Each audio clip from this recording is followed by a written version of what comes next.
Hello friends, welcome to my channel UV EduTech. Here we are discussing the engineering subjects.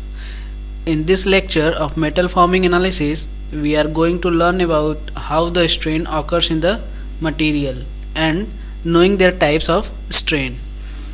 So let us understand the concept of strain. If a bar is subjected to a direct load, it induces a stress in the body. Induced stress in the body causes change in length, which is called strain. Strain is simply the measure of deformation of the material. Now, defining strain, it is the ratio of the amount of deformation in the body to the original size of the body, where body experiences deformation in the direction of the force applied. Second is, it is denoted by Greek symbol epsilon and given as strain is equals to delta L divided by L, where delta L is the change in length occurred after strain and L is the original length. Strain is the dimensionless quantity. Let us understand the strain with a diagram. Here a bar is subjected to a load and we see that the bar is elongated due to the applied load, and the elongation of the body occurs in the direction of applied load. So next we are talking about the types of strain. Strain is divided into three types. First is linear strain, second is volumetric strain, third is shear strain. Linear strain is further divided into two types, which are tensile and compressive strain. So now let us know about each type of strain in detail. First type of strain is linear strain. We can say that linear strain is produced on the body due to the deforming forces, which leads to change in only length of the object. Second point is lateral strain occurs at right angle to the direction of applied load. It means where when we apply load, the length increases in longitudinal direction and breadth decreases in the lateral direction. Third point is every linear or longitudinal strain in the direction of load is accompanied by lateral strain of the opposite kind in all direction perpendicular to the load. It means longitudinal and lateral strain acts simultaneously in the body. Linear strain have two subtypes, which are first is tensile strain and second is compressive strain. Further, discussing about the tensile strain, it is defined as the deformation or elongation of a body due to the application of a tensile force or stress. Second point is tensile strain values are typically determined using tensile tests. In tensile test, elongation taking place is measured throughout the test before failure. This measurement provides tensile strain values. In case of ductile material, percentage of elongation is more than 5%, and for brittle material it is less than 5%. Understanding tensile strain with a diagram. In first diagram, tensile load causing an increase in length by delta L, and the breadth also decreases simultaneously. Next, talking about the compressive strain, it appears in the body due to the compressive force acting on the body, which decreases the length of the body by squeezing it. In second figure, we can see that the compressive load is acting on the body and causing decrease in length and increase in breadth. As we defined linear strain in previous slides, now we require to know about the sign convention used in the calculation for linear strain. So, sign convention for tensile strain is taken as positive, and for compressive strain it is taken as negative. Now, let us see an important factor related to linear strain, that is Poisson's ratio. It plays an important role in strain. The ratio is named after Simon Poisson, a French engineer. It is defined as the ratio of the lateral strain to the longitudinal strain produced in the body due to the stress within the elastic limit.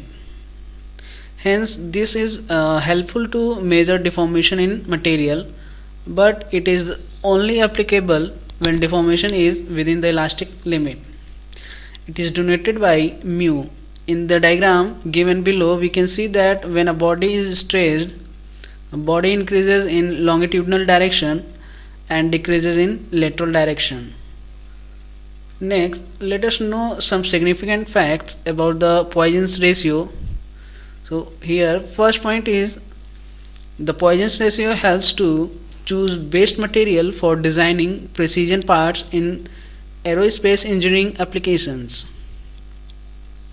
Aerospace parts needed to withstand a considerable stress without serious deformation, so it is very crucial to choose correct material. In second point, the value of Poisson's ratio varies from 0.1 to 0.5.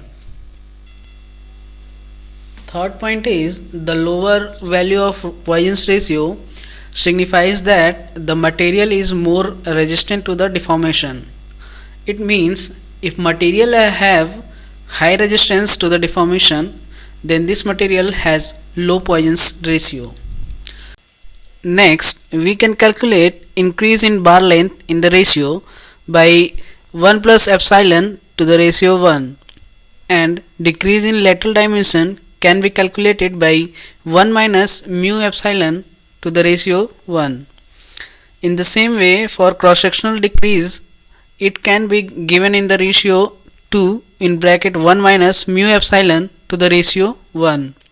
So the next is ratio for change in volume can be given as 1 plus epsilon minus 2 mu epsilon to the ratio 1. In conclusion, we can say that Poisson's ratio cannot be 0 for any material, as the lateral expansion upon compression cannot be 0. So next point is for example like cork, biological tissues shows negligible lateral expansion, but it is not 0. Now moving to the next slide, the second type of strain, that is volumetric strain. Volumetric strain of a deformed body is defined as the ratio of the change in volume of the body to the deformation of its original length. We can say that it is the sum of the linear strains in three mutually perpendicular directions. Formula of the volumetric strain is given as epsilon V equals to increase in volume upon original volume. Delta V is the increase in volume and original volume is capital V.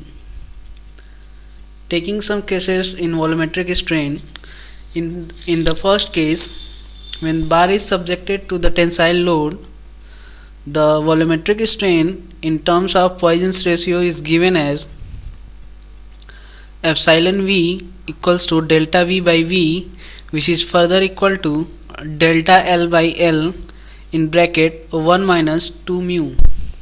Delta L by L is equals to linear strain. Mu is the Poisson's ratio. Now understanding first case with a diagram.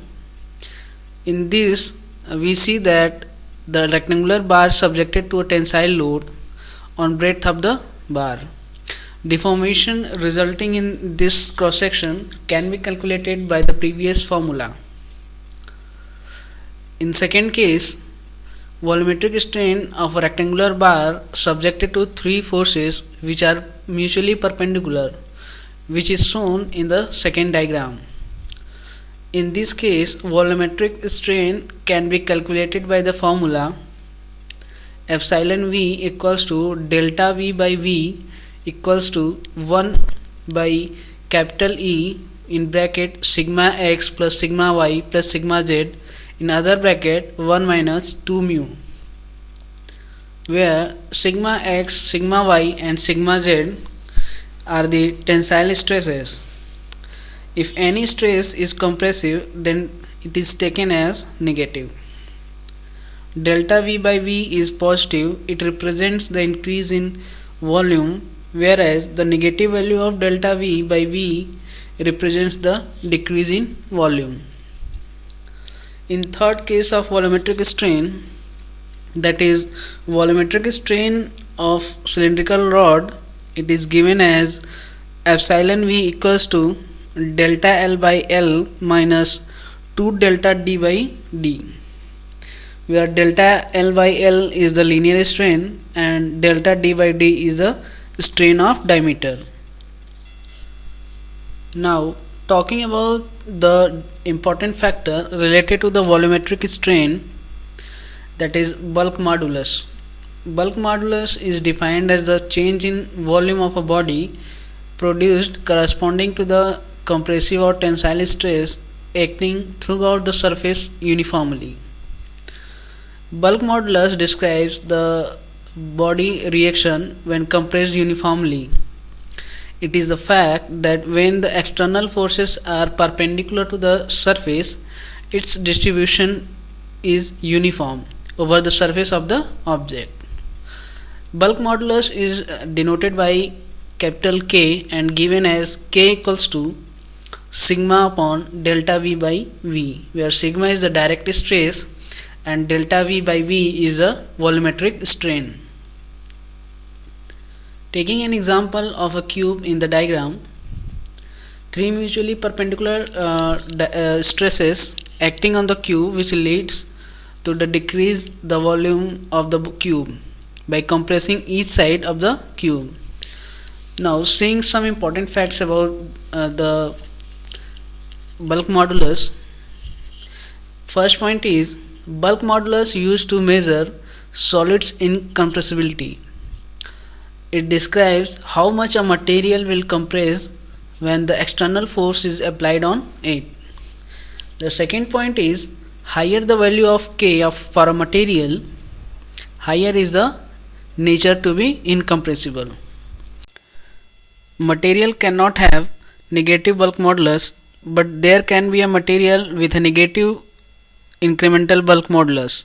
Next point is the SI unit of bulk modulus is Newton per meter square. Now, next type of strain is shear strain. It says that an element which is subjected to a shear stress experiences a deformation where the tangent of the angle through which two adjacent sides rotate relative to their original position is termed as the shear strain.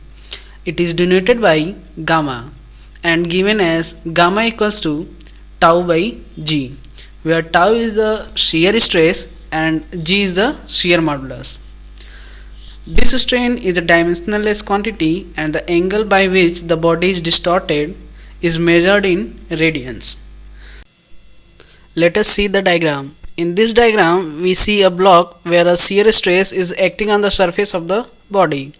Due to this stress, the block is distorted by an angle gamma.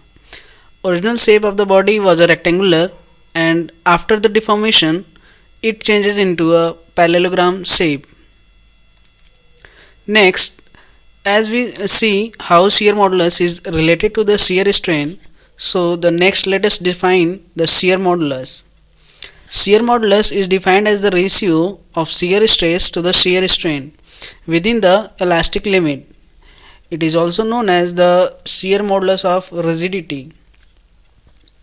It is denoted by G and given as G equals to tau by gamma. Tau is the shear stress and gamma is the shear strain.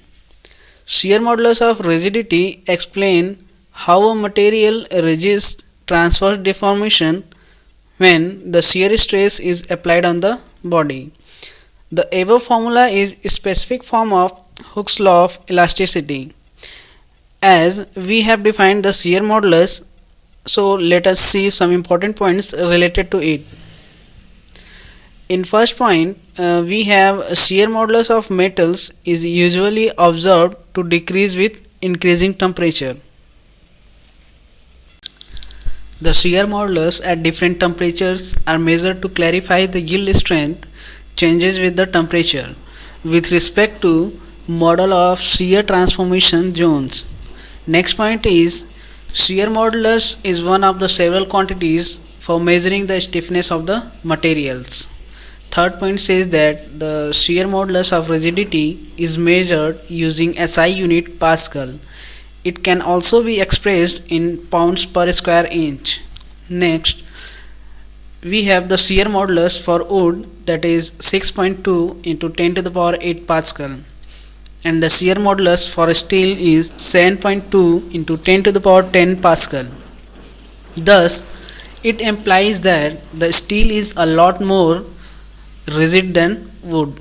It is around 127 times more. As we discussed all types of strain earlier, now talking about the relation between elastic constants. These are the relations which determine the deformation produced by a given stress system acting on a particular material. These factors are constant within the elastic limit and known as modulus of elasticity, that is capital E, modulus of rigidity, that is capital G, bulk modulus, that is capital K, and Poisson's ratio, that is mu. So first, taking the elastic constants E, K, G, we have the relation E equals to 9kg upon G plus 3k. The second relation is between E, G and mu. We have E equals to 2G in bracket 1 plus 2 mu. The third relation is given by E, K and mu. We have E equals to 3k in bracket 1 minus 2 mu.